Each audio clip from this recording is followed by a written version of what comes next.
record on this. In this session, what you're going to be learning, and this is YouTube Q popping out right now, okay? In this session, what you guys are going to be learning, this is called the County Hack Hustle. Now, I have a whole outline for what y'all are going to be getting an idea of what this is. And I'm going to set the tone so everybody here can understand.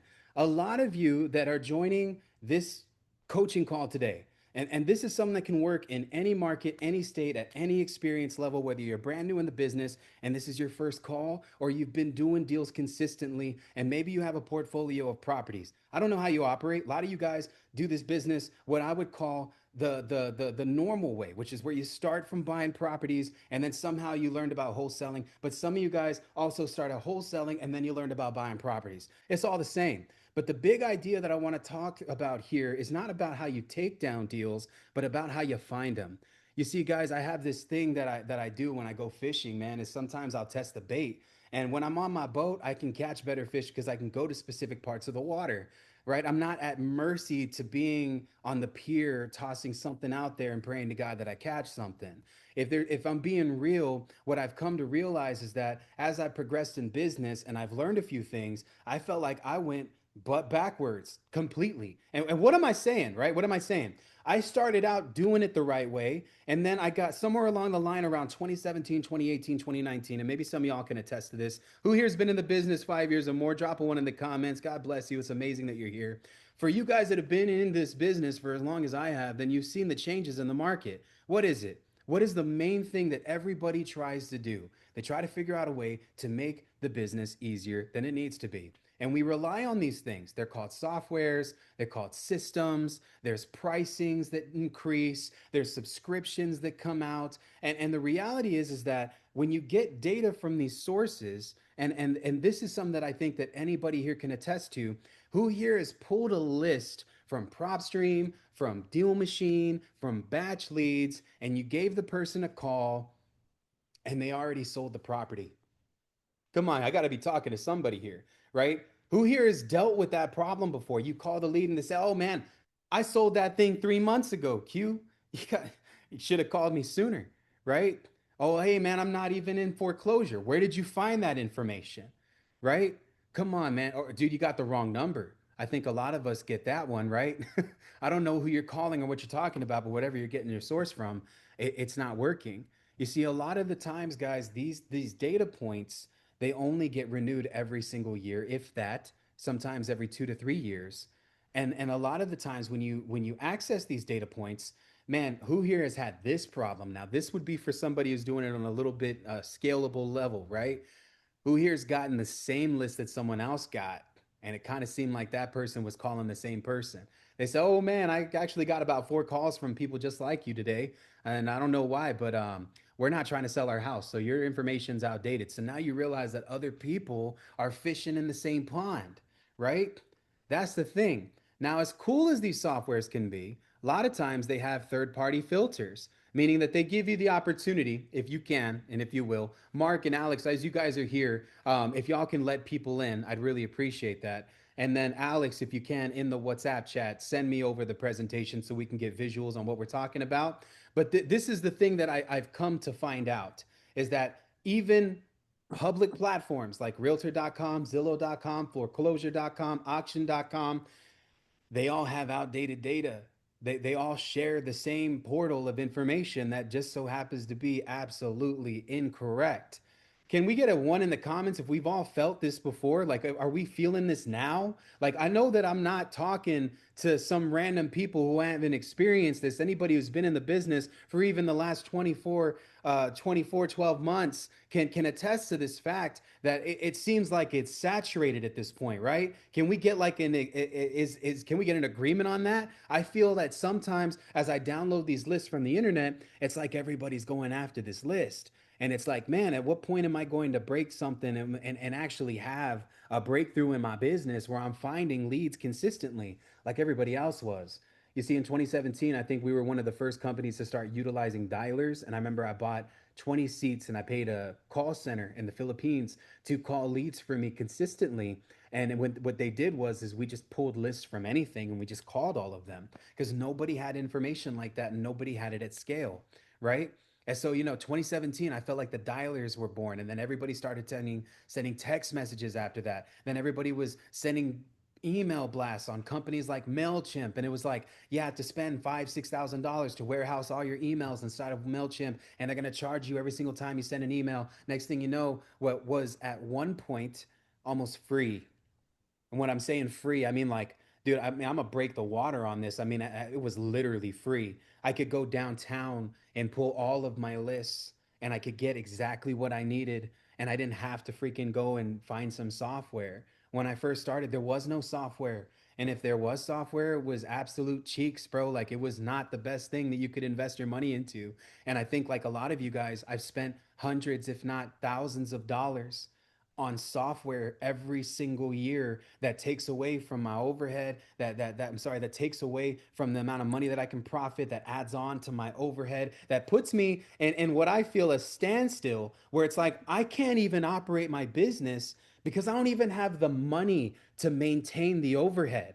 Come on, guys. Are we all in this cycle at some point where it's like we close a deal, we're like, yeah, we did it. Cool. We can flex for like 2 seconds and then we say, all right, well, now we got to freaking invest this money. Oh, well, now we can afford that $5,000 software that everybody's talking about, right? And so then we dump our money in that software, and what happens? Oh, dude, 2 months of using it, and I'm just burning through money, and the next deal is so far away. And it's just like a cycle, and it repeats over and over and over and over again. Guys, I'm telling you this because I felt the same way, man. And let me tell you what, like at the beginning of my journey is when I made the most money. I'm just being real. Like legitimately, I had no softwares and systems until I was already incorporated at an office. In 2018 is when we started using softwares and systems. It was one of the best decisions I've ever made and one of the worst decisions I've ever made, because after a while it caught up with me and everybody started using it. I don't care how much money you got. You're never going to beat every single person that's going to be calling the same market in the same areas and the same lists if you're using software. It's almost impossible. Okay. And so what am I going to teach you guys today? Right? I'm going to teach y'all how to be a sniper for leads. I'm going to show you guys in today's session. Today's day one.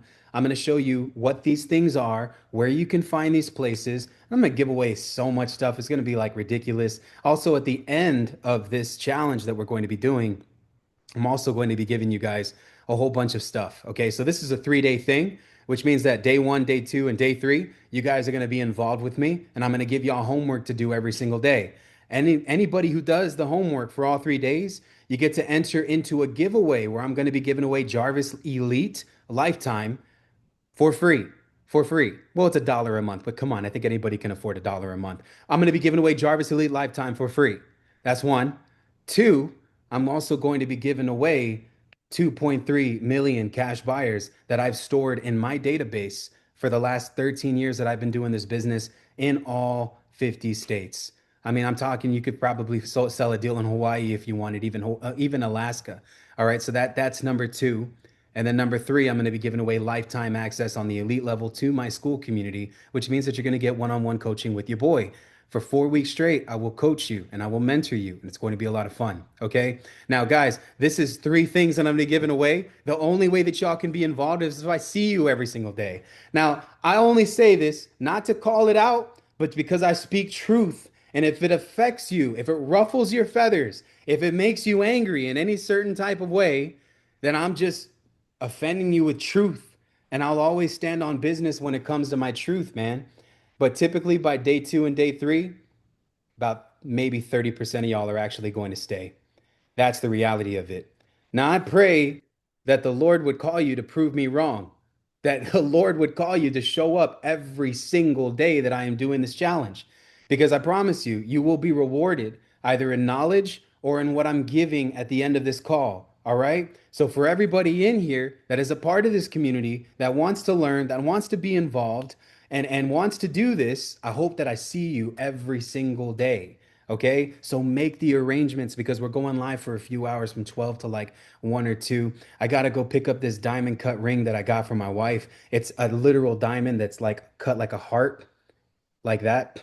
and it's on a ring. And she really wanted that one over the ring that I gave her when we got married. So I'm trading in this ring, getting that ring. So I got stuff I got to do today too. All right. My life is pretty freaking wild right now. But where I'm at, guys, is almost everything I got going on is automated. And I went from having a full blown office with tremendous amounts of overhead into just a small operation with a few people that I trust that can get the job done. And we're already contracting 2 to 3, 4 houses. And it's what, 13 days into the new year? Who here wants to do that? Who here wants to do that, bro? You get what I'm saying? Who here wants to just be able to be on the other side of the US in a vacation house in Colorado looking at the snowfall with some deer running around while your business is running on auto? Drop a one if that's you, bro. Because that's the life I'm living, and I want to show you how you can do it too. Okay. Now, again, life sometimes goes backwards. Experience, you realize that you make mistakes as you progress in business. So never be afraid of failure. I've fallen more times than I've climbed up the top, if I'm being real. Like 3 years ago, I took a $20 million L and it almost killed me. It literally almost killed me. Like about 6 months after that happened, I had a heart attack. In November of 23, I had a heart attack. That's how crazy business can get. Now, I try to be as transparent as I can, so y'all know I'm not this superhuman guy that just has it all figured out. I've made a lot of mistakes along the way too, and I'm humble about it, bro, because God humbled me. Back then, I didn't even have a relationship with Jesus, and if I ever spoke about the Lord, it was with a malicious heart, and it was only to get you guys to like me. Now I don't care if you guys like me, and I talk about Jesus even if you don't like me. And that's the reality of it, is that I don't need favor from people. I only need favor from the one. Okay. And so as I've had to reset my life, the Lord would draw me back to the very reason that I started utilizing the same strategies that I used to do back in the day. You see, guys, my first mentor was a real estate attorney. He was arrogant. He was very mean, if I'm being honest. And he looked down on me. He looked down on me for the holes in my ears. He looked down on me because I was covered in tattoos throughout my whole body. He made me feel like I was just some punk trying to get into the real estate business. And I remember he insulted me in front of so many people at one of his seminars when he called me out on all of this. Said I'd never be successful, said I needed to wear suits, said I needed to do all these different things. And I never conformed to what he said. As a matter of fact, I made it up to the top in muscle shirts, losing 200 pounds over the last 5 years. That's what I ended up doing. Now, again, I wanted to break that barrier because he gave me what you would call a limited belief system, that I wouldn't be successful if I wasn't XYZ. When truthfully, man, God's favor is going to meet you exactly where you are. Nobody's anointment on their life should ever match yours. Y'all shouldn't look at me with an envious heart. Envy can have you doing some horrible things. Y'all should look at Q with like, holy crap, this is what God is capable of, okay? And then you should say, my anointment is my own. Think about it for a second. When David wanted to slay Goliath with a slingshot, what happened? Saul tried to take his armor off and put it on David. And David said, you know what, dude? I was killing bears and lions in the woods with no armor and nothing but a sling. And boy, I was a sniper before you ever try to put this armor on me. You see, that armor wasn't built for David. That armor was built for Saul. So someone else's anointment on their life and their blessings and what God has done for them is never a reflection of what can happen for you, you looking at it with an envious heart. Guys, it's all possible, because if a dude who literally had, I'm talking like the crap beat out of him by his dad. My mom was a dancer, bro. I've been through so much in my life. I've been homeless. I've been in shelters. I've been addicted to drugs. I've been addicted to alcohol. I've been over 448 pounds, and God found a way. So the anointment on your life, it's there. Sometimes you just got to walk into what God is trying to show you, and that could be what this call is doing for you today. Remember, guys, it's not about comparison here. We're all capable of doing it. It's just a matter of how you do it and how you receive the information when somebody tells you what you should do. Again, my anointing is not your anointing. God has already prepared you for everything. That bear that you've been slaying, those lions that you've been destroying, bro, God sees it. It's only a matter of time, baby, when a Goliath is going to appear, and that's your moment to shine. Okay. So, guys, with that being said, we're going to jump into this. I went backwards in my business. This attorney taught me about the county. And I remember when I was there, I learned everything because I was basically his poster boy, right? So I would literally just walk into his office. Mind you, he still didn't like me. I forced my way into a job in that place because I wouldn't take no for an answer. And I'd walk right in and he'd tell me all these different websites and places to go to. And that's what I'm going to be sharing with you guys today.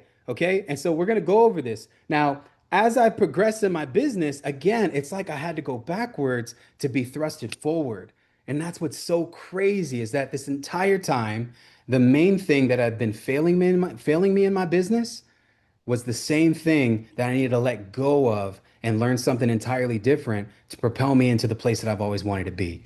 And I went backwards. I stopped investing in all the crazy softwares and systems, bro. I use two softwares alone. I use Jarvis and I use Deal Machine. Reason why? It's because Deal Machine gives you a whole bunch of free numbers. It's with your subscription. Oh, it's not free. You're kind of paying for it, but whatever. The point is that Deal Machine gives you numbers. Okay. You get at least 20,000 skip trace leads every single month. And it's only $100. Like that doesn't get any better, bro. I used to pay 15 to 25 cents per skip trace record. So if I wanted to get 10,000 leads, boy, I was spending $1,500 a month. Okay. And Deal Machine gives you $3,000 worth of skip tracing for $100 a month. I use that because it's cost effective and the app is flawless. You can use it to drive for dollars. You can use it to build your own list. I would say it goes hand in hand with what you're going to be being taught today. So Deal Machine is the first software that I use. Alex, if you're in this call, Mark, if you're in this call, if you can do me a favor and drop the affiliate link in the comment section so everybody here can get that. Second software that I use, second one, Jarvis. I use Jarvis because it does everything for me. I use it to pull leads, use it to skip trace too, use it to send text messages, use it to do AI stuff like AI replying. I use it to send out emails to my cash buyers. I use Jarvis for literally everything. Jarvis is an all-in-one software that eliminates about probably ten to $15,000 of overhead. Also, Alex, if you could do me a favor, you could private message me the presentation so I can give these guys some visuals because we're about to get real deep in detail here. Oh, okay. I didn't see it. Let me pull it up, guys. Oh, it's in WhatsApp? You know, you could have said that. Okay. I got to get to where we are at exactly. Okay. So let me get into presentation mode and then I'm going to just dive into this. Give me one moment. Okay. And now we are at, where's the present thing? Okay, cool. I got it. Present. Oh, messed up. Okay. There we go. Sharing. Boom. Can everybody see this? Okay. So this way everybody here has a visual. Yo, huge shout out to Alex on this. I look hilarious, but hey, this is great. Okay, first to deal challenge, pulling deals directly from the county, any market, any state, any experience level. Now, this is the big idea. I talked about this, talked about the software changes, pricing increases, shared data, burn lists with filters, as great as they are, outdated information, going backwards now, county data. This is what I'm trying to teach you guys now. County data is number one, the first source that you can get. Number two, closest to the event, meaning that when something happens, right, we can say somebody defaulted on a lawsuit. Right now, I have a really good friend of mine. He's making some good money, maximizing his TCPA laws, right, with the A2P stuff. Is my good friend Ryan Jackson. He's also Denton's number one trap house buyer. He's here in this call today. This is a multimillionaire that I know personally that's done millions of dollars worth of real estate. If you guys are in the Dallas area, shout out to my guy Ryan Jackson with Texas Tuesday. My dude throws probably the best real estate event that you can go to, and it's absolutely 100% free on the first Tuesday of every single month, right? And so, guys, one of the things I can tell you about my guy Ryan is he's suing people who own real estate. If they don't show up to court, they get a default judgment against them. Now, again, there's so many different things that you can get. There's a lien, there's a judgment, there's a foreclosure, there's a tax lien foreclosure. This is the event is the variable. It's the thing that changes consistently that we have to look at every single month. A lot of times when we get this data, it's legally accessible, but it's also free and it's extremely cheap. Okay. It's either free or cheap. It's one of the two. Sometimes you got to pay for it. Sometimes your county will give it to you, but they gatekeep, right? But this is different in every single county, which can also be your advantage. There are a lot of people that I know that make a lot of money in real estate. Let me tell you something they all have in common. Real estate people are some of the most laziest people you will ever meet. They are paying us, y'all. They are literally paying you and I so that we can freaking make their life easier by spending a $10,000, $20,000 assignment fee check to us so that we can make money on our side and they can take over the part that they don't absolutely know how to do. That's the reality of it, okay? Doing this method should get you contracts every single month. Okay. Your job is not to memorize portals. Your job here is to learn how counties store data, what departments control which records, what names those portals go by, and how to request access, even if the information isn't fully public. Now, there's something that I really want to go over with you guys today, how counties really work. And this is important to notate for everybody here. Every county is broken into departments, not one system. Think of a county clerk think of the county place like kind of like a filing cabinet, right? And let me just orchestrate this and give y'all a visual of what this looks like. In one part of the county, I keep my tax default leads. This right here warehouses all my cups and stuff. Another part of the county is where I keep all my spices from my food. You see what I'm saying? Another part of the county is where I put my pots and pans when it's time for me to make food on my stove, right? Oh, and you know what, guys? There's another one right here. Comes with all my little sports cups that I use and filter every single day. That is what your county is like. It's just like here, with each place having a different department, okay? I'm a very big visual teacher. I hope y'all are visual learners. So I'm going to break this down so everybody here can understand what I'm talking about. Now, let's go back to the presentation. Each thing is not one entire system. If you're here, please mute yourself. Mark, Alex, if y'all can mute those that are not muted so that I'm not talking over anybody. The clerk, the tax assessor, the treasurer, the courts, the code enforcement office, the sheriff, the recorder, and IT, aka open records. These are all different names in different places in your county. Guys, y'all are gonna have to figure this stuff out. I'm gonna show y'all and I'm gonna give you guys a basic playbook on how to do this. But at the same time, this is going to require for you to take some time out of your day to figure this stuff out. I did. It took me 3 or 4 months to really get it down. And even after that, I'm still learning things 13 years later. Also, guys, I'm sure some of y'all have tons of questions. Let's save them for the end of the call. Now, again, each department has its own version of data. Sometimes, guys, they don't even have software. As a matter of fact, you might have to go down there and get this stuff physically. But some platforms use different portals that you can get access to, and a lot of them have different rules and regulations as to how you receive this info. Now, again, what am I talking about this? Like, I'm talking about this because some of your places, y'all, you might have to fill out an application and send it in, and that you might need an LLC to be able to receive this info. You might have a portal that you can find where your county is going to charge you 25, 35, 40, $50 a month to get access to. I've seen it as high as $100, and it's only going to give you access to the documents. You might have to know what these documents are called. Sometimes, guys, in the county, those documents are named multiple different things.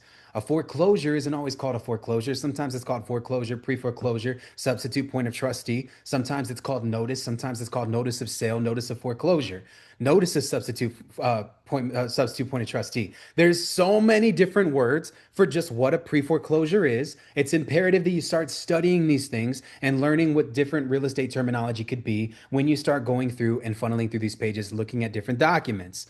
And not only this, guys, they all update differently. They all update irregularly, and you should be having a some type of lead pulling schedule as to when and where you should pull this information from. I have one in my business. I would recommend that you guys build one for yourselves. You should call them and ask them how often these information is pulled and when it's updated and reflected on your portal, or when they have it there and they record it and file it in their system. Each place, guys, is not always complete. And that's the thing here. This is why software doesn't have the best information, is because it's so sporadic to where they pull from the data. Now, most companies, they use two different sources that charge millions of dollars a year to give data through these different sources where people charge a monthly subscription. Companies like Batch Leads, they have a contract with the company called IDI, another one that's called ListSource, which is owned by CoreLogic, and CoreLogic gives them a brokerage right to sell their information via subscription to guys like you and I who are in the business of buying information and data for our real estate businesses. I'm just telling y'all the sauce. Like I'm saying, like you could probably build a data business on what I'm teaching you today. Okay? Like, pay attention and really get involved with what we're talking about. Do I still have everybody's attention? Drop a one in the comments if you're with me, because this is crazy game that I'm giving you guys that I promise y'all no guru is showing y'all on YouTube. And if they are, they're charging you thousands of dollars to tell you. Okay? So, again, going into this, and we're going to keep diving deeper. Why is this information available to you? Guys, this is called the Freedom of Information Act. This is an American public document. The Freedom of Information Act, or FOIA, and state level open record laws give you the legal authority to go and request this information from government entities. This includes the counties, this includes the city itself. If you guys are trying to get information on like new construction, like I don't know if y'all know, but in San Antonio, we just passed all this legislation with a new build that's going to be happening, a development that's going to connect the Alamo Dome to the Freeman Coliseum to the Frost Center, which is crazy, but it's going to be a giant metro dome with roads that go in between each, where you can actually go from one stadium to the next, and it's going to be where the Spurs are going to be playing. It is a $50 billion, I believe it's about like, no, I'm going to say like, no, yeah, I'm gonna say like about 50 billion, 30 billion, somewhere around there, development for our city. So I'm telling you guys this is because that is a major shift to happen in San Antonio. This project might not be finished until I'll say 2035. And so when we look at stuff like that, we get information like that direct from the city. The city gives you tons of information. The courts are going to give you information. The tax offices are going to give you information. Even the sheriff's department are going to give you information. You might say, Q, what the heck do I want information from the sheriff's office before? Well, let me tell you what. What if Billy ran into a freaking pole at his in the front yard of his house, right? And totaled his car on his property, and he was drunk driving. It's the fourth time Billy did that to his own property, and he was arrested at 123 Main Street. Do y'all get what I'm saying here? Like, wouldn't you want somebody who's going on their fourth DWI, which in the state of Texas is a criminal offense to the highest tier? You're probably looking at a minimum of 10 to 15 years in prison, maybe 5 years in parole. Don't you think you're going to need like a really awesome attorney to pay for that? Well, dude, I just wrapped my car around a freaking pole. I got to sell my house to pay for this stuff. You see what I'm doing? I'm putting things together. That's what the sheriff's office is so valuable for. And a lot of you guys don't even pull those leads. Recent arrest records, you can get a copy of every arrest that happened, the charge that was filed, maybe not the person's name, the charge that was filed against the person, and the property that was associated with that person's that incident, wherever that crime was committed. And I know that sounds crazy, but these are things that we put together. Why? Because in this business, we're not in the business of buying houses, y'all. I'm in the business of buying problems, baby. I solve problems, and I teach this in every single class. You guys write this down, and you'd be smart to do so. Find problem, solve problem, get paid. That's what we do. That is all we do. I am not in the business of taking advantage of some 65-year-old lady who can't think for herself to make $20,000 and lose my morals. God is seeing your heart, bro. I shun anybody that operates like that. I do not do that. If I make money on anybody's deal, is because I earned it. I go after these properties that have massive title issues that make me six figures per deal because of this fact. Because when I go in and I do what I do, there is no other way that it could have been done. And I earn what I do. You see what I'm saying? Whatever problem I solved reflects on the money that I can make. But we ain't in the business of taking advantage of nobody. You guys that are in this business have been taught that. I want you to just X that out of your mind. Understand that morality is real. If God is telling you in your heart that it is something that you should not do, don't do it. We don't take advantage of nobody, bro. We're in this business to do good business. You know why? Because good business brings good business. The more good that we do, the more the Lord continues to overfill our cup to a point where it can pour out and fill up other cups. That's what we're in the business of doing. Can I get an amen from people in here? I'm just saying, dude, I cannot stand a person that takes advantage of somebody in the worst situation. I don't do that. I solve problems. I help people. That's what I do. That's what I want you to do. So if somebody asks you, say, well, what do you do? Don't you feel like you're taking advantage of people? No, we're solving problems nobody else can solve. That's the curative title stuff that you guys are going to be learning from me over the course of the next 12 months, as I'm going to be doing a series to this. This is where it begins. This is the foundation of what we're talking about today. Because you got to learn how to find these problems first. Find problem, solve problem, get paid, right? So come on, we're gonna keep going, guys. I hope y'all still with me. Who here are y'all bored? Come on, man. I feel like y'all, I'm not getting any love, man. Where's the love? Is it in the comments? Because I haven't been looking at the comments. Okay, yeah, that's what's up.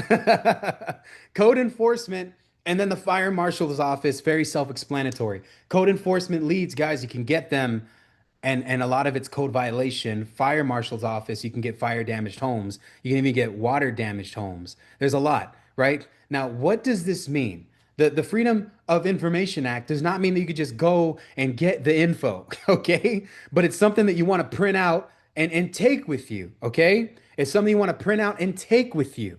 Now, what FOIA does not do is it doesn't guarantee speed. Doesn't mean you're going to get the information the right way just because you got it and that's your right. It does not guarantee that you're going to get it the way that you want it either. You're going to have to come in and reformat that stuff, right? It also doesn't guarantee that it's free, and it does not force them to explain the information. And that's the thing. Sometimes you're going to have to push through, and that's the reality of it. And I'll talk about that toward the end of this call. But as I progress in this business, what it does do is it forces them to respond. It forces them to respond because this is a federal document. Guys, if they could be held in contempt for not releasing this information to you. It forces them to release non-exempt data, forces them to give you the details, even if you get pushback. Who here is called the county? And they're like, oh, no, man, we don't help people like you. We don't help people like you because you're out here taking advantage of people. Matter of fact, go get a life, get a real job. Then they hang up on you like they're not at a job. Why do they do that? They do that because they think that you're freaking out here preying on people, bro. But they get calls like this all the time, and you have to keep them on the phone. You have to tell them that this is your right. You have to enforce the Freedom of Information Act upon them so that they realize that what they're doing by not helping you is a federal crime. This is why it matters for lead pulling. When a portal does not exist or it is restricted, FOIA becomes your access key, meaning you can literally just unlock the vault. And you don't even need a reason. You don't have to say anything. You don't even need an attorney. And you don't need permission beyond submitting the request. You submit the request, the city must bend to your will because of this and give you the details as to where this information can be found. Does everybody understand? It matters, y'all, because a lot of these things in these counties, they're going to give you spreadsheets. They're going to grant you access to a portal. They're going to give you PDFs, and they're also going to tell you which department owns what and where that data is recorded. Some counties have online portals. Some of them require you to submit your email or submit an email to them or get access to a portal where that information they just throw in there every single month, sometimes multiple times a month. Sometimes they require you to mail it in so you can get the data mailed to you. Sometimes they charge per page. Sometimes it's free and viewable online. Other times they charge staff members, and other times they even provide bulk exports.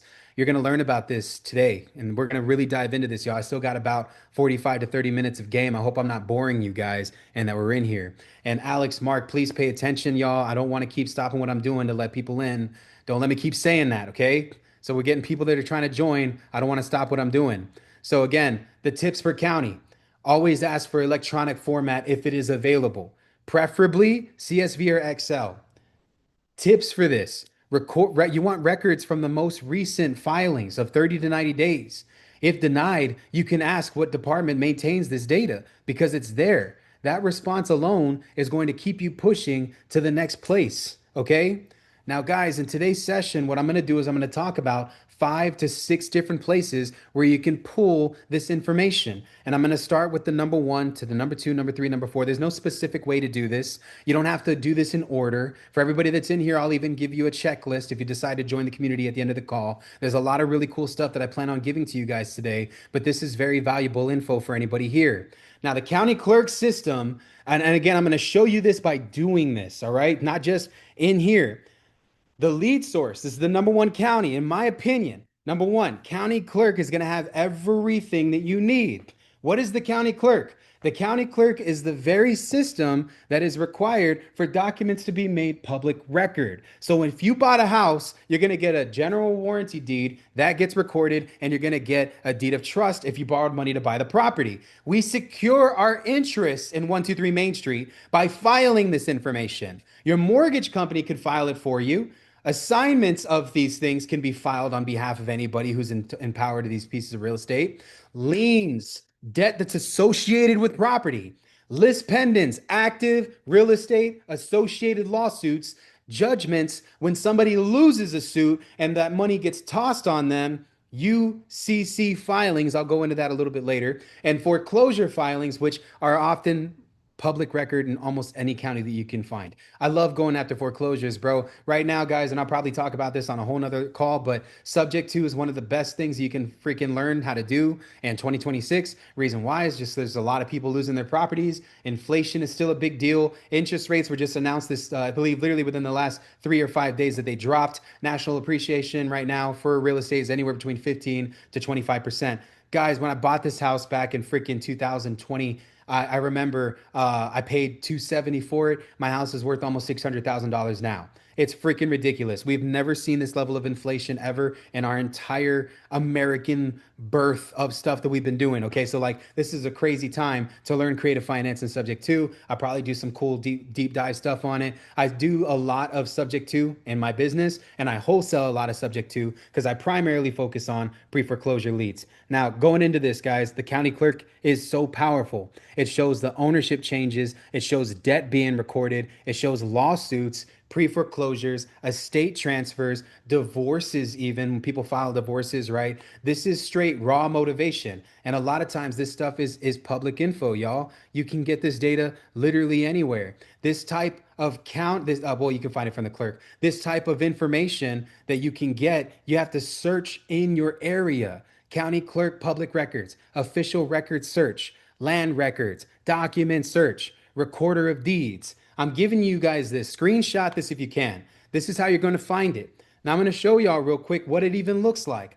I'm going to go to my own and just show y'all a prime example of what this looks like. So this is my portal for San Antonio, Texas. There's tons of portals like this everywhere, but we're going to jump into this one because this is one of the easiest ones to explain. Here, guys, they have file document types. This is open public records. So you see how mine's called OPR?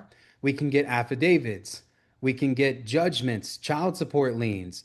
I can get foreclosures, hospital liens, judgments. Y'all, when I say like this is crazy, right? So San Antonio is a very old place. Anybody that's ever been here, I want y'all to know this. I flipped a house on the east side of San Antonio one time, and I found a freaking cannonball underneath the property. The city of San Antonio put a stop work order on my property. I couldn't flip it. It was a historic property. Never flip a historic property again. That's my preference. If you guys decide to do it, go ahead, shoot yourself in the foot. But they put a stop work order on it, and they had to dig through my entire yard to find more artifacts from the Battle of the Alamo, because the Battle of the Alamo happened on the central east side of San Antonio. They took the structure of the Alamo and they put it downtown, and they made it a tourist attraction, which they're expanding on today. It's so annoying. When you walk up to the Alamo, you're not in the actual place where the battle happened. You are in the structure of the place where the battle happened. They took it from one part of the city and they moved it over there. I got that from Patrick from SpongeBob. You guys might know what I'm talking about. But that's literally the vibe that it was. Like, let's take it from this side of town and move it over there, which is exactly what they did. So yeah, that's just some cool history about San Antonio. It's a beautiful city, man. I plan on doing an event toward the end of this year. Would love for you guys to come through and hang out with your boy. We could talk about real estate stuff like this. But let me show you how old this city is just by looking at affidavits. So when you hit affidavit, you're going to find a lot of different affidavits of heirship, but sometimes an affidavit isn't always associated with a property that means somebody died. It just means that somebody swore an oath on something, right? Now, again, what you'll see here is there's addresses from like associated with each individual property. These are like probate leads, right? Now, again, this is what's so cool, and this is how far you can go back. If y'all know anything about Texas, guys, Texas wasn't actually a part of America, but we stationed ourselves here like it was. There wasn't real borders down here yet. Okay, so Mexico had no idea that we were chilling in the Alamo, and when they showed up, it was Santa Anna, which was the leader of a Mexican army, he had almost 10,000 plus soldiers behind him, and there was only 50 people chilling at the Alamo holding them off.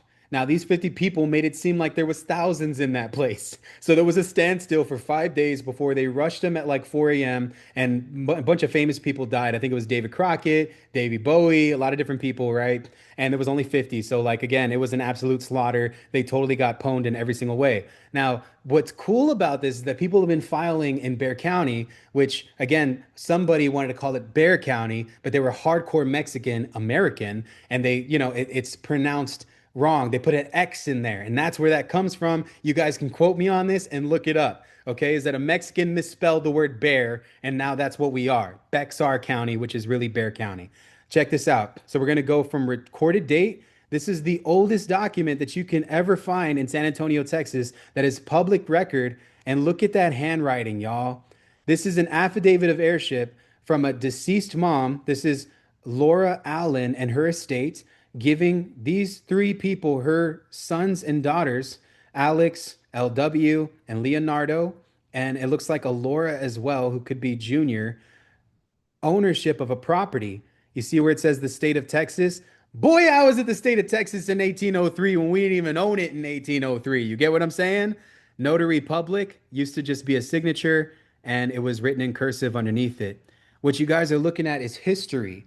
Now, guys, San Antonio being a southern state, you already know there's a lot of other things that you can find in the county. And if y'all ever wanting a history lesson on this city, well, maybe while you're here, I'll give y'all a tour guide because I know the city like the back of the hairs on my butt. And I'm just being real, okay? And I don't really know the back of the hairs on my butt, which is hilarious. My wife shaves them for me. So let's go into this, guys. Going back to the thing. I gotta play. I gotta have some fun, right? We're doing this. We're hanging out for a while. I'm sorry. I gotta just be a little bit extra sometimes. Now, we're gonna talk about this, and we're just gonna keep jumping in, right? Your county clerk can give you everything, but to find your county clerk, you utilize these phrases here, and this is where you guys screenshot this. I'm going to give y'all 3 seconds and I'm moving on. Everybody here screenshot. Everybody here took a picture. One, Mississippi, two, Mississippi, three. We're moving on. Okay, county clerk portal. It's very important. Okay, this is like free search sometimes with a paid export.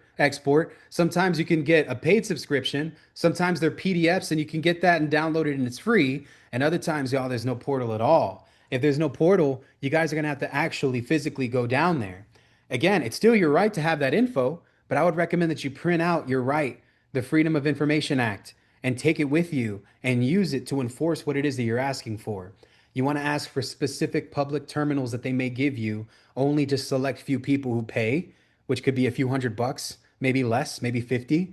Ask for bulk information, right? Because you want this information in bulk. You want every pre-foreclosure. Ask what system that they use, if there's an IT system that they can gain access to. Guys, Georgia has a central one for my people that are in Georgia, right? It's called like sccc.com.org or something like that. And that system has every county in Georgia, in the entire state, in one place. It's not like that in Texas, man. You see, in Tarrant County, they have their own. Ryan Jackson is my witness. My dude buys every trap house in Denton. You guys should hit him up. He's in this call. Multimillionaire dude does amazing things for the industry, and he buys Sup, property. sup, sup, sup. He also let me stay in one of his trap houses, which is super cool, man. But he has a lot of interesting strategies. Y'all, like Tarrant County is a dogfight, but Ryan finds deals and he buys them from wholesalers too, right? That doesn't mean that you don't gotta learn how to go to the courthouse, because sometimes you gotta learn how the system works, even if you're trying to file a lien against a property or any other situation.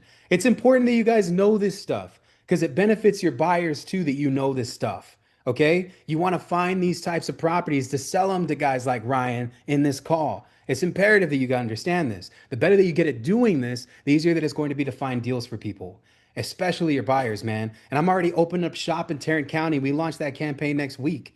I already pulled the tax delinquency list. I already pulled the pre-foreclosure list from Tarrant County. And I already know who I'm calling. If I got any trap houses in Denton, any trap houses. So again, guys, establish yourself with people, man. Make these connections with your county clerk. A lot of times, if they don't have a portal, then they have a relationship with someone that you can make and make it beneficial to them. Look, man, give me a list of every single person that files for eviction in this county, and I promise you, bro, I'll bring you deals. I'll work it out with you. I'll even bring you in. You see what I'm saying? A lot of times, man, when I can't afford an attorney, I'll take the attorney and I'll make him a part of the deal. I'll bring the attorney in, call my attorney up at 3 a.m. because we play freaking Destiny together on PlayStation. And I'll say, hey, man, I got a deal right now that I'm working on. Help me remove the judgment. Help me cure the title on this. I'll break you off like 25K from the 50, $60,000 assignment fee I'm going to make. Will you work this with me pro bono? He's like, Q, you already know. Puts on his freaking cowboy hat, puts a huge thing of dip, and gives himself a horseshoe in his mouth, spits into a can. And he just gets on his computer and starts doing everything I need him to do. That's what I'm saying is that sometimes, guys, you got to build relationships out of to make deals happen. You get what I'm saying? So let's move on to the next portal. Okay. Now, again, all of these different people have different types of software places where they pull information. Again, like it could be like any of these things. These are all example grantor, grantee systems, CSC, Fiddler, iDoc Market, Laredo, Odyssey. They all have different names. Okay, it could be like a county site or something.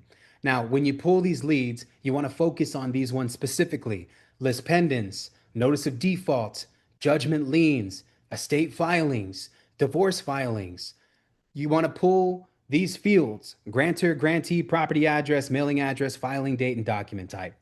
Very important, y'all, because this is going to give you where that lead came from. I call it the four W's. I'll get into it in another call, but it's like where you pulled the list, what type of list it is, where you're storing it, what is it for, right? So, like you can say, like, pre foreclosure list pulled 1/12/2026, stored in Jarvis CRM, text message campaign, one, and then two, then three, then four. You see what I'm saying? So I'm just giving y'all an idea of what it looks like when you start organizing this stuff. If the county is rural, clerk offices are more helpful. Data is often free, and you can ask for all these different things. If the county is urban, expect some type of paywalls. Like what I'm saying is, if it's like a big city, if it's like a big city, sometimes they don't have that. Sometimes you have to pay for the documents. Sometimes you have to pay for the information. So again, a lot of times you pull this information every single week because new real estate deals are going to be flying at this portal every single week. So you want to make sure that you're downloading these leads. Now, that's not everybody. This one, above all lists, is my favorite list to pull, bro. And I'm gonna give y'all so much sauce on what this looks like. And again, like this is different for everybody. This is lead source number two. Lead source number two can live under any of these names, and your goal is to type in the name of your county and add this word to the end of your Google search. So again, for my people that are in freaking, I don't know, let's say Harris County, Harris Tax Assessor Collector, Harris Treasurer, Harris Revenue Office, Harris Collector, Harris Finance Department. Think of every single thing that you can do and then go through the search of finding these things. It's very simple. Once you start kind of diving in, start getting an idea of where this information can be stored. Why tax delinquent leads are gold. Now, guys, I love tax delinquency because tax delinquency is normally how you can turn a $5,000 assignment fee into a $100,000 assignment fee. You know why? It's because it's associated with the most problems. A lot of times when somebody's not paying their property taxes, they've fallen behind on so many other different things. The owner might not be handling any obligations that they got going on. They can't afford to pay their taxes because they can barely afford to pay for their health. A lot of times when I'm dealing with somebody who's behind on taxes, I'm also dealing with a senior citizen over the age of 65. Meaning in the state of Texas, and this is different for everybody, we're what you call a homestead state. There's a lot of different laws that pertain to this that favor the person who owns the property, right? Disabled people cannot get their properties taken away from them from non-tax payments. People that are over the age of 65 that have filed for seniority, that have a senior exemption attached to their house, cannot get their property taken away from them for non-tax payments, right?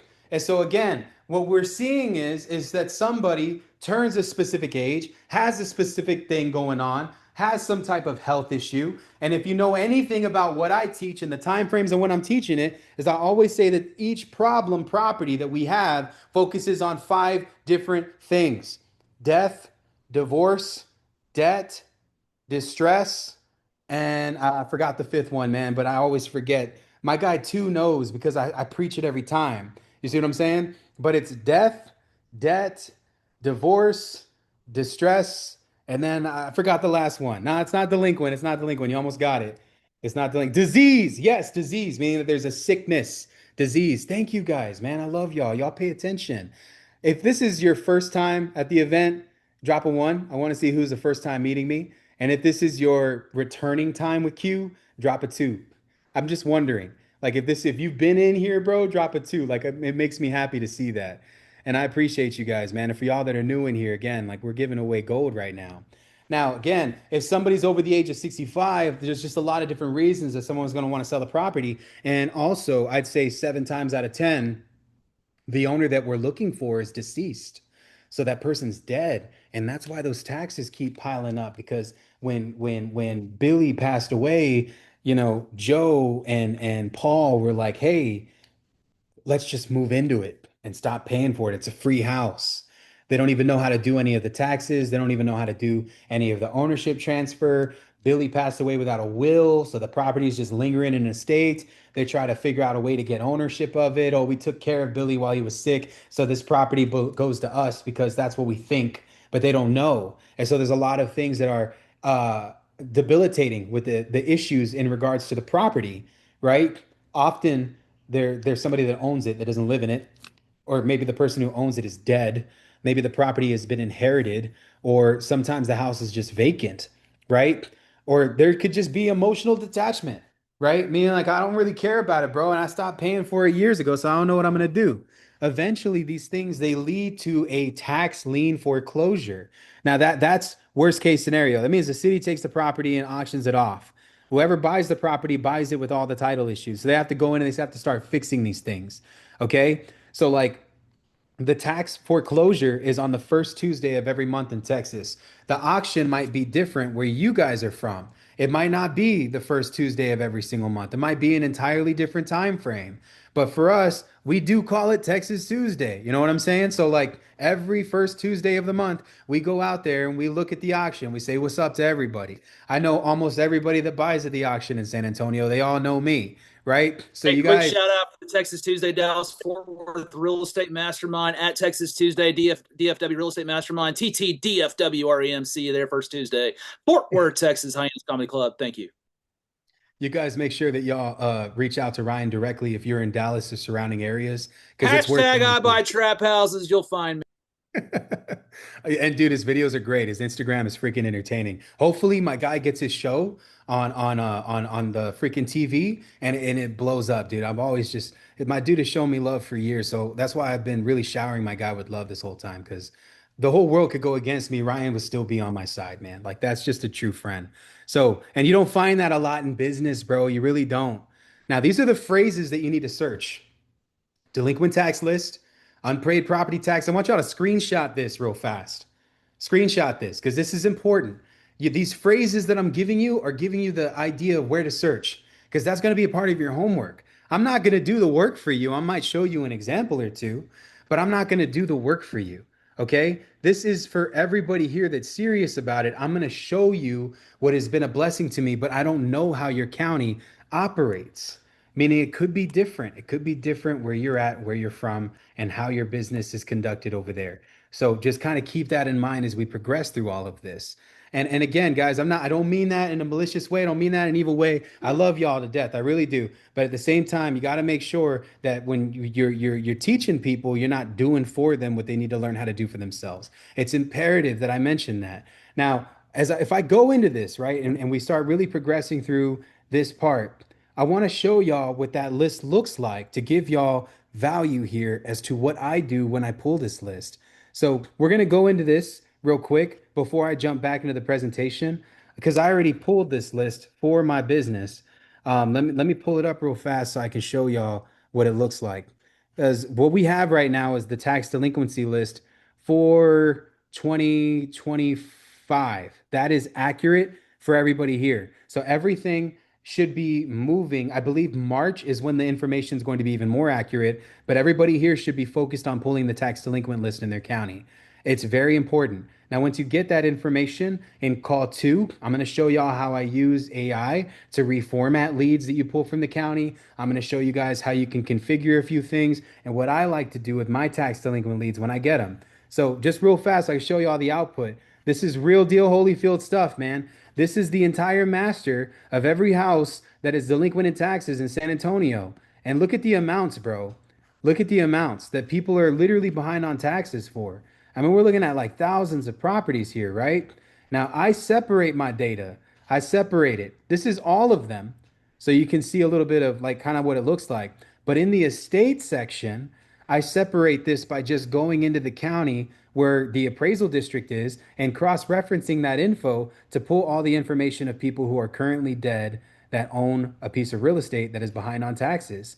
So look at that, $28,000 in taxes by the estate of Gregoria Rodriguez, 348 Humboldt, San Antonio, and that is the property address, mailing address over here, 402. They own two properties, and the house is in an estate.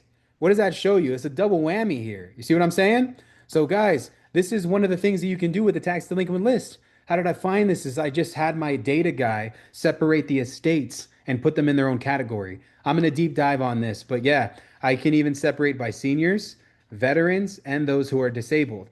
So something that's really cool. Again, gurus ain't teaching this, man. This is some cheat code material that I only teach in my private community that I'm giving you guys for free. Now let's jump back into the presentation again. Now, portal variations. A lot of these things can contain different types of information. Some of them publish monthly PDFs. So you download the PDF and then you use ChatGPT or something to rip it. Some of them have Excel files, some of them only in CSV. Some of them, the list is only online. Others, you have to request that info. Sometimes you got to pay a subscription. And then other ones just post it right there in front of the county. Like I'm talking like you go down to the county courthouse and in front of the courthouse where all the public records are made public, you can just walk up to that place and grab documents. I've seen people go in and clear out the whole freaking shelves. It's a lot. I'm talking about over 1,000 plus filings plus every single month. So they just go in there and they grab all of them. They grab all of them and then they dump them into a scanner at like FedEx or like freaking, I don't know, Office Depot or something, and they convert it into PDF and then they pay somebody on the internet to clean it. That's how far this goes, okay? So again, there's so many ways to pull this list. My focus though, for when I pull this list is I want them to be anywhere between 1 to 3 years delinquent on taxes. So honestly, you can wait, you can just erase that, let's say 2 to 3 non-owner occupied, meaning that they own it, but it's vacant. So why do I like Deal Machine? I like Deal Machine because the owner is my friend and he's been in my office probably 8 times. He sponsored every single event that I've ever thrown, and I know him personally, and I know the level of integrity that he carries when he tells me things. Okay? Because David is not a liar. David is a great human being who owns a software who genuinely cares about the people who invest into his software. And there's not a lot of people that make it in the software game. I think he has a little over 6,000 users that use this platform nationwide. You get access to an app, a community. I teach it. He promotes my own freaking coaching program in it because we teach Deal Machine in the group, right? So why am I saying this? Verified vacant information Deal Machine has. They have a direct API connection with USPS. When USPS is unable to deliver a letter, they mark the property as vacant or undeliverable. They share that information in Deal Machine in real time. So you and I get to take our tax delinquent leads, dump them into Deal Machine, and filter by non-owner occupied, meaning that we can see if they're tax delinquent and we can see if they're freaking vacant. You can stack inside of the portal, my guys. I'm going to show you all this tomorrow. It's going to be a lot of fun.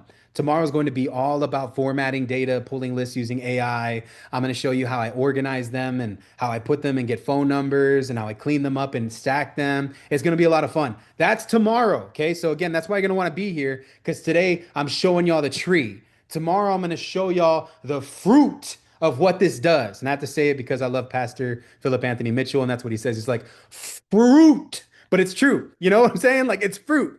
So, again, multiple years unpaid. Owner name, property address, mailing address, account, if they have one, like an account number, and then the number of years that they owe or the amount that they owe. Very important to have when you're pulling this type of data. Every single list should be converted to CSV. You need to clean your headers manually. If none of these lists exist, then you're gonna have to request this information. So you're gonna have to formally request it using your Freedom of Information Act. Now, again, they might have a portal where you can go in and you can grab this info That is specific per county, man. So you're gonna have to figure that part out on your own. Okay. Now, again, tax sale preparation list. That's something you can ask for if they might not have it and you have to go down there publicly. Lead source number three. Now, guys, this again, when I talked about the cabinet situation, right? You go to the county clerk, they have their own office down there for probates. Now, probate filings are public, but the probate proceedings and the actual names of the individuals and property address associated with the probate filings are typically listed on the will.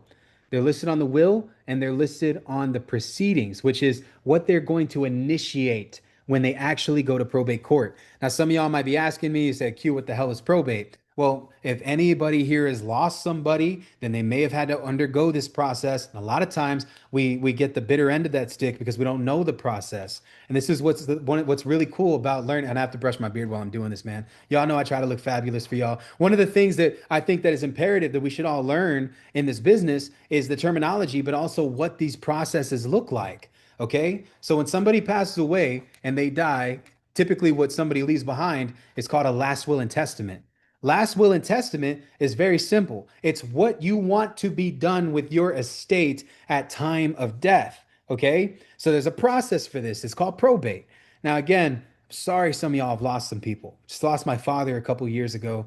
And to be honest, man, I never liked the guy and I forgave him when he was already dead. Super sad. Wish I would have done it while he was living. Live with some regret sometimes, but I have faith that he's with our Lord and Savior. With that being said, right, when I think about these things, my dad didn't have no will when he died. So his estate was up in the air. I had to go in and do all the legal paperwork to transfer his estate so that his items that he had could be distributed evenly. Now, my dad didn't own any real estate, okay? But your estate does not include just real estate. It's everything that you've ever owned in life. I'm talking about your cars. I'm talking about your gaming systems, bro. Everything. I'm not trying to flex or anything, but it could be my couch set. It could be my TV. It could be my freaking smart freaking fridge.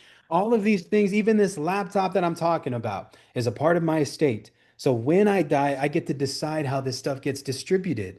Okay. So when you think about these things and you put it into perspective, we should all have one because death is typically uninvited, meaning that we don't know when it's going to happen, but it shows up unexpectedly, right? So God forbid that happen to anybody that leaves this call. But I've mentored some people who've already gone to the other side. So pray they're with their Lord, our Lord and Savior. But as I think about these things and I process them, I realize how many people are ignorant to the fact of what probate is.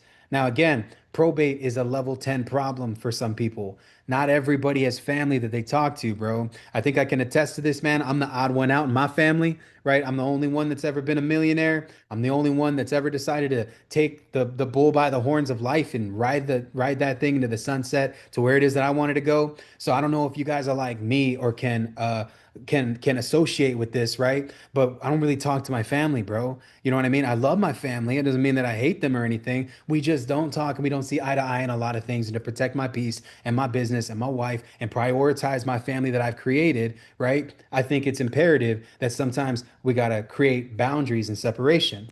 Now, a lot of times when somebody dies and that's the case, what happens? Well, people start fighting over the estate. Has this happened to anybody? Like, come on, bro. Has anybody been a part of something or knows someone who has? Drop a one in the comments. Because this is real deal Holyfield stuff that I wish more people understood, right? And so probate is to mitigate all of that fighting. Because if Ruth or anybody in here, Timothy, Eddie, Ryan, any of you guys were to see the other side, right? I would pray that your stuff that you left behind could be distributed fairly as you saw it be done, aka your last will and testament. So then what your last will and testament consists of is a bunch of beneficiaries and your executrix who's in charge of the distribution of your entire estate. So your executrix is the one who calls the shots to what the beneficiaries are going to receive into what your words on that document says who gets what. Okay? So again, if you want to get probate leads, you go down to the county and you go to the probate office and you request this information and you pay the dollar amount for that because you're dealing with a very sensitive topic here. Are these leads great? Absolutely, bro. I've made tons of money doing probate. Is it tedious? 100%. Because if it's court ordered that the property gets sold for a specific amount, then it will sit on the market until it sells. or the family has to do an estate sale, raise the money, put that money into the property to fix it so it can sell for that much, and then the property gets distributed. So again, sometimes in somebody's will it just says to liquidate it, sell it for the best it can be sold for as is at fair market value. So then you get to go in and you get to show the judge, because this is all court ordered, right? You're going through probate. That means it's getting stamped with a judge's final approval. That means it's a federal thing at that point, okay? A judge has approved it. It is court ordered that you must abide to what happens inside of this will. And any breach of that could literally be a crime, okay? And that's criminal, bro. All right? So this is crime at a federal level. If I went and I sold my dad's car, his freaking 1956 Chevrolet truck that he owned. It was an old school vehicle. It was beautiful. It was a little yellow buggy, looked like something that, you would just see in like an old movie like Karate Kid or something. And my dad had that, right? And so when I think about that, like if my uncle went and he took that car and he sold it before probate had been filed, well, he would have been held to that same legal standard where he would have to answer for that crime. So be careful with that stuff. But probate is there for the safety net of that. People go through the probate system to figure out how to close on a piece of real estate deal where an estate has been inherited and it's unwanted property. Unwanted property. Because think about it, man. Like I'm a 35-year-old dude, right? I turned 36 this year. And when I look at like what I got in my house and everything, right? And I think about like, man, if something happened to somebody that I loved, would I want to inherit that property too? I mean, more than likely, me as a real estate investor, I would. But as a normal person, working a 9 to 5, and I'm trying to put myself in that mindset, right? And I would think of that as an extra expense that I couldn't afford. Better to sell my brother's house than to think about what I could do to make money out of it. You see what I'm saying? And so then we liquidate it and it goes through probate. I wanted to explain probate in detail for everybody here so they understand what that legal process is. It's the finalization of somebody's last will and testament through the probate court system. Okay. Now, these are great leads to get. You can pull them directly from the probate courthouse. A lot of times you're going to have to pay for this stuff, okay? Now, probate is elite for so many different reasons: emotional fatigue, out of state heirs, multiple decision makers. A lot of times these properties may be even paid off. Motivation is inevitable because they're going to have to sell the property regardless, especially if it states in the will that that is what needs to be done. Now, there's pre probate stuff that you can pull as well, like affidavits of heirship. But new filings, when you pull this list, you want to go back anywhere between 30 to 90 days. These are estates with that own real property, aka it's not just some guy who passed away who didn't own anything, somebody who passed away and they own real estate. The executors typically that are on this filings are the ones that you reach out to. Okay, the fields that you want to pull are descendant's name, aka the individual who passed away, the executrix of the will, aka the executor, that's the individual who's in charge of handling the estate, the mailing address, the case number, and the filing date. If you can get all that information, bro, you can skip trace, you can do the due diligence on the back end. Number three, guys, day three, I'm going to be going into deep prospecting. So day one, I'm showing y'all where to find the stuff. I'm giving y'all the keys to the vault. Okay, this is number one. Your homework's going to be associated with what we're doing today. Number two, I'm going to show you how to organize this stuff, how to get phone numbers, skip trace them. Number three, for the ones that we cannot find, I'm going to be going into deep skip tracing. I'm going to show you how to find people like nobody else knows how to find people. Literally, you're going to be like, I mean, don't use this against your girlfriend that you're fighting with and she decides to leave the house or something. I'm just saying, with great power comes great responsibility, guys, okay? So on day three, I'm going to be showing you guys how to be toxic. I'm kidding. I'm going to be showing you guys how to look for properties in a way that is unprecedented in today's economy when it comes to real estate prospecting and finding people who own houses. It's going to be crazy. Day three is going to be wild, literally. And you're going to take this method with you and you can run it in any market. I don't care if you're in Colorado, Florida, Jacksonville. I don't care if you're in Georgia. I don't care if you're in Canada and you're doing this virtually. If you live in Russia and you're operating in the US, this is good for anybody, anywhere, no matter where you're at. This business can be operatable here in America. We can run this game. Okay. So again, probate tips per county. Sometimes you're gonna have to visit the courthouse. Sometimes you gotta ask for the probate index. Sometimes you go to the clerk and look for weekly filings. This is limited, but always print out that FOIA. You're gonna need that. And if you can't get it, you want to email the portal where you know that you can receive information on where to get it. So again, like these places, they have spots for that. This is one of my favorite lists that you can get, yo. And the reason why is because what we look for in terms of real estate, right? Man, I wish I could take y'all outside real quick, but there's this house that's across the road. Some lady, man, she died. She got stung by a bunch of bees, right? But that there was like a hive, like there was hives of bees behind the house, bro. This was like a year ago. This property has been vacant. They haven't done anything to it. What are the things that I'm seeing on there? There's violations, there's citations. The mailbox is jammed with paperwork from the city because it's a hazard, bro.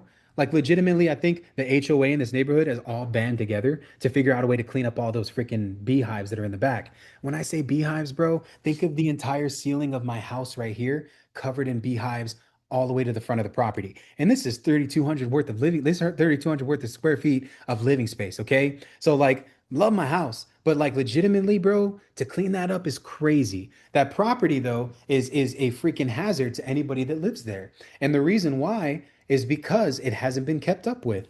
So what happens when that happens? The city will go by, drive by the property. These people, they're called code enforcement.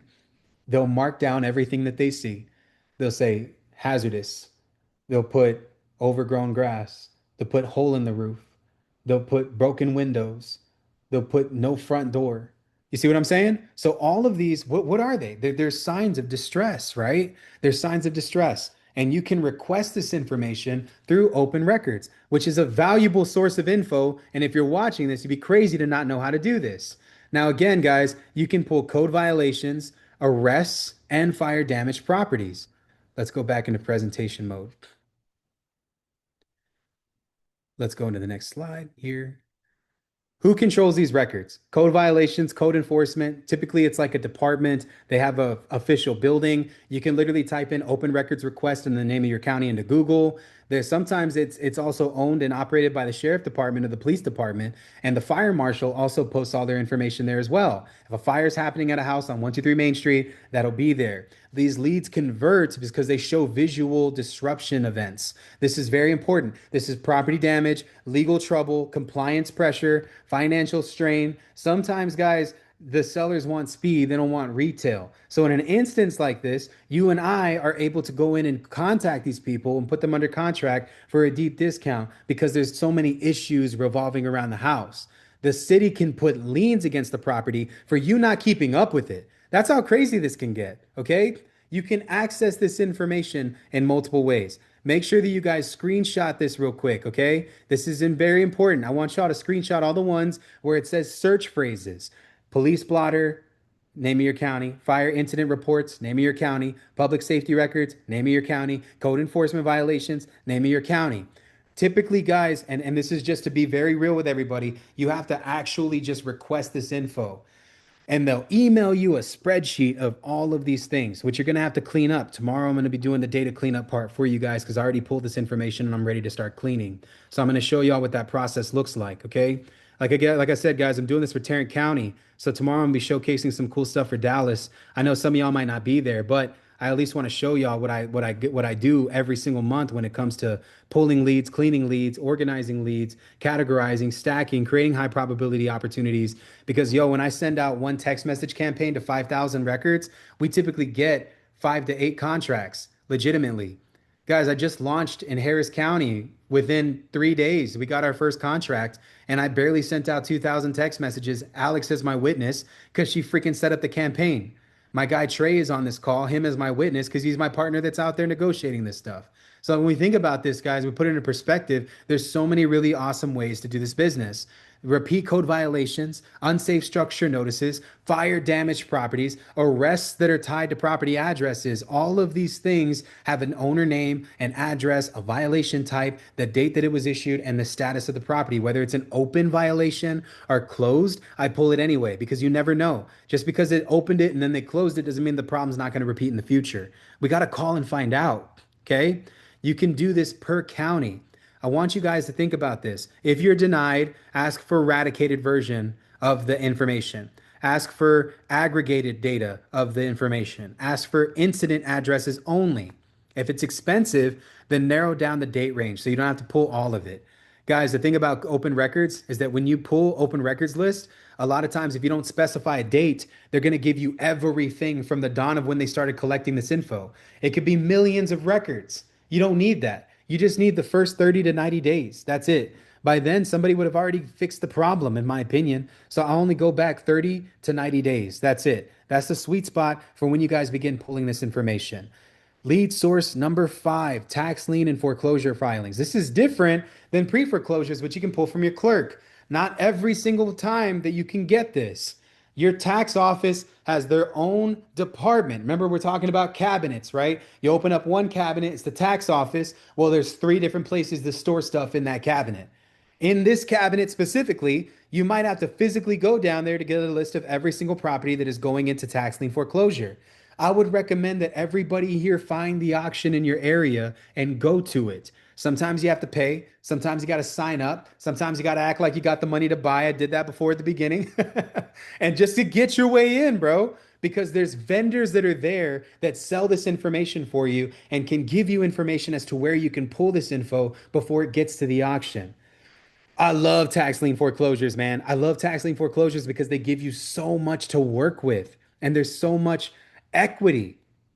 A lot of times somebody could be losing their house over a $20,000 tax lien, bro, legitimately. And the property could be worth $400,000.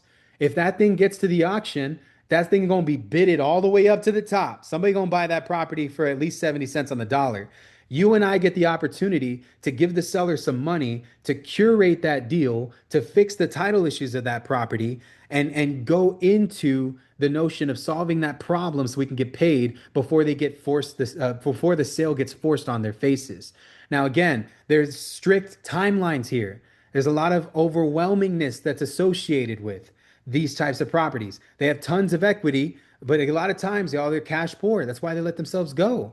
So search phrases, screenshot this page because I have to start landing this plane. We only got 13 more minutes, man. I got to answer some questions.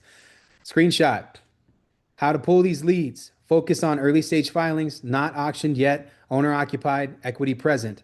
Pull fields, owner name, property address, sale date, amount owed, case number. Foreclosure tips for the county. Guys, make sure y'all screenshot. Split costs with partners, pull only new filings, visit the courthouse, ask for the foreclosure docket. Sometimes you're gonna have to roll up in there with your phone, bro, or even like I don't know if y'all got the meta glasses, dude, but like in my courthouse, they don't allow you to record or take photos of documents. They only allow you to write them down. So I take my meta glasses with me. They're like $200 on Amazon right now because the newest version of the meta glasses came out. And literally, y'all, if you go in with the meta glasses, they ain't gonna tell you nothing, and you can just take pictures from your glasses. That's what I do. And I just take a photo of every single filing that they have. Tax lien foreclosures, you can get it more accurately with going down to the county than you can on an online portal. That's how it is for San Antonio. So I actually go down to the foreclosure clerk office and I get every tax lien foreclosure filing from the county clerk. Now, again, this is different for every market. You might pull them from a different department. Sometimes it's at the tax office. So some to take into consideration as you guys start going down there. This is lead source number six and one of my favorite ones. The reason why is because this list can be converted in two ways. You get somebody who wants to sell a portfolio, or you get somebody who wants to buy more real estate. I love going after this because I'll build my freaking buyers list off of this. Now, lead source number six, evictions is its own jurisdiction. It's typically in civil court, county courts, housing courts, the clerk or justice court system. Guys, in San Antonio, there is its own office. Like there's a specific office, and all they do is house every eviction that happens in San Antonio. I know this because I got to evict somebody literally like 3 to 4 times a year. And maybe I'm just bad at vetting tenants. Maybe I just see the good in people and I think I'm a second chance giver, y'all. Be real. I get taken advantage of a lot. I'm sorry. I just love you guys. And I think that in my head, I'm like, man, if they didn't have a life as half as bad as mine, they really got no freaking excuse. But some people, man, you can't change them no matter what you do. And you got to let the Lord work their magic in their life, work God's magic in their life. And you can't take responsibility for someone else's outcome. Something I've learned as I've been a mentor and coach, because I want everybody in here to make millions of dollars. But whether you're going to make that is not on me. It's on what you do and what the Lord calls on your life. And that's something that I got to practice. That's the discernment in me, knowing how to separate my feelings from somebody else's success. And again, man, I'm a very dedicated mentor. Ask anybody, if you're in my community, can you stand up and say, yo, Q's the real deal or something, like in the comment section. Because I got a lot of you guys that are here for the first time, but I know some of y'all know me and have been involved with me, and you know my heart. You see what I do. It just give me some words, man. I love you guys. I appreciate y'all.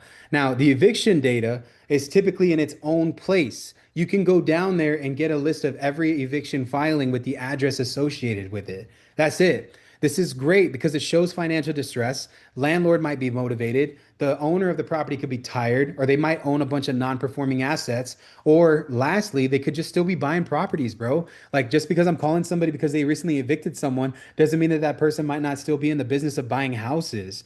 This is a great way to find properties, y'all. Not just find properties, but find buyers. Now, search phrases, screenshot this: eviction filings, unlawful detainer, forcible entry, housing court, and then the name of your county. And that's where you're going to be able to find this info, okay? Now, again, screenshot this: multiple filings, small landlords, plaintiff address not matching property, all of this, eviction tips by county. Again, screenshot. You can scrape this information weekly because evictions happen every single day. I'm being real. Like, we can go in there so many times. My homework for you guys. Now, I really hope that y'all have gotten some crazy game because I really pulled the curtain back on some stuff I've been wanting to teach for a while. Okay. And literally, I've been holding back on teaching this for like a year and a half because I've been seeing what other people have been doing and thinking about what I could do to change the game for people in 2026 because I had to go backwards in my business and do this. My homework for you guys. Homework number one. This is the Discovery Challenge, okay? I want y'all to find and document, and I'm going to share a link with you guys. Alex, if you're here, everybody pay attention to the comment section real fast. Alex is going to drop a link. I need everybody here to copy that link and post it in your notes. I want you to discover where your county clerk portal is, and I want you to browse around it. I want you to find the tax delinquency source where you're at, and I want you to browse around it. And I want you to focus on where you can get probate leads. The things that I need you to write down: your portal name, your URL, is it free or is it paid, what data it provides, and what department controls it. Okay?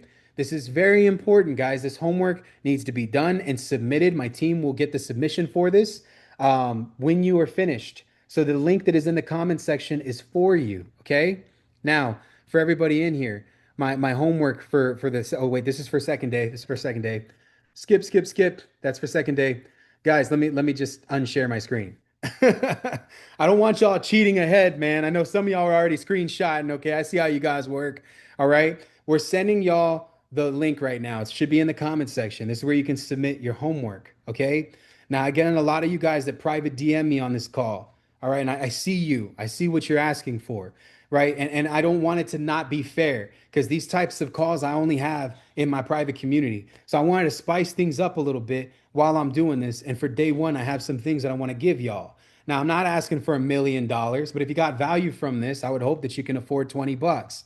Alex, if you can drop the school group inside of the community here. In this community, I go live every single week to talk about curative title and pulling leads from the county. And it's only 20 bucks to be a part of it. Some of y'all want this recording, and I see you and I value you. And I hope that you got value from me and that I'm worth more than what I'm asking.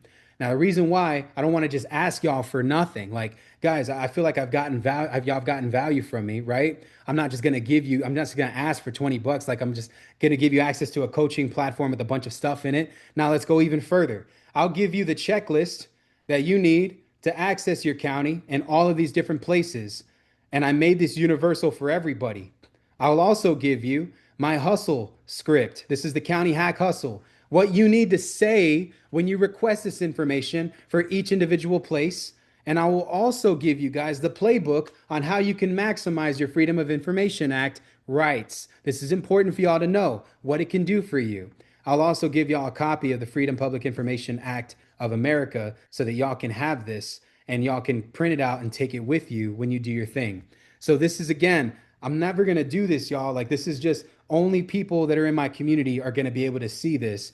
And it's $20 to join. So again, I'm not asking for $1 million, bro. But if y'all can sacrifice a meal at Chipotle today to get involved with this community, to learn how to scale to multiple seven figures this year. I'm not saying six, I'm saying seven. And I'm going to show you guys how to do the county stuff the right way. I'm going to show you how to do curative title the right way. And this is something that everybody here gets access to, plus this recording. drop the school community link in here below. Everybody here that already is a member of the community, I love y'all. Y'all already getting access to all of this, so don't even think you got to pay an extra. But for my people that are brand new here, that want to be involved with Q on a deeper level, that want to meet with me every week, that want to learn from me every week, it's in the link below. Okay. So, guys, be prepared because day two is going to be crazy, man. It's going to be crazy. Tomorrow, I'm going to show you how I take this information and I modify it and I stack it and I give myself crazy opportunities. Hell, I'll even call a few of them to show y'all how we can get a property under contract tomorrow, too. Okay. Now, the homework will also be posted in the group. For my people here, make sure that you save that link. Okay. With that being said, man, I had such a good time with everybody on this call today. This has been what, an hour and 40 minutes? Crazy, bro. Tell me right now, because I want to record this. Is this stuff that y'all learning anywhere else? Come on, man. Did you get value from this? Drop a fire emoji in the comments section. Let me see that. Let me see that. Did y'all get value from this call? That's what I'm talking about, man. Let's go. Guys, tomorrow we're going to be taking this thing to the next level. I love and I appreciate every single one of y'all. Thank y'all for supporting me and my business. Alex, drop the school link in here. I'm going to leave this room open for everybody if y'all want to network and connect. I'll see y'all tomorrow at 12 p.m. CST. Okay? Get on the other side, get everything that you need, and 10x this stuff. Get on the other side. All right? Appreciate y'all so much, dude. Love you guys. Let's get it. And remember, hit up Alex if you're interested in joining the community for 20 bucks, man. I like that's right. Mariah Kelly, Mariah Carey, let's go. My shining star, girl. Yo, New York in the house. It's Brooklyn in the house. Uptown in the house. Dallas, are you in the house?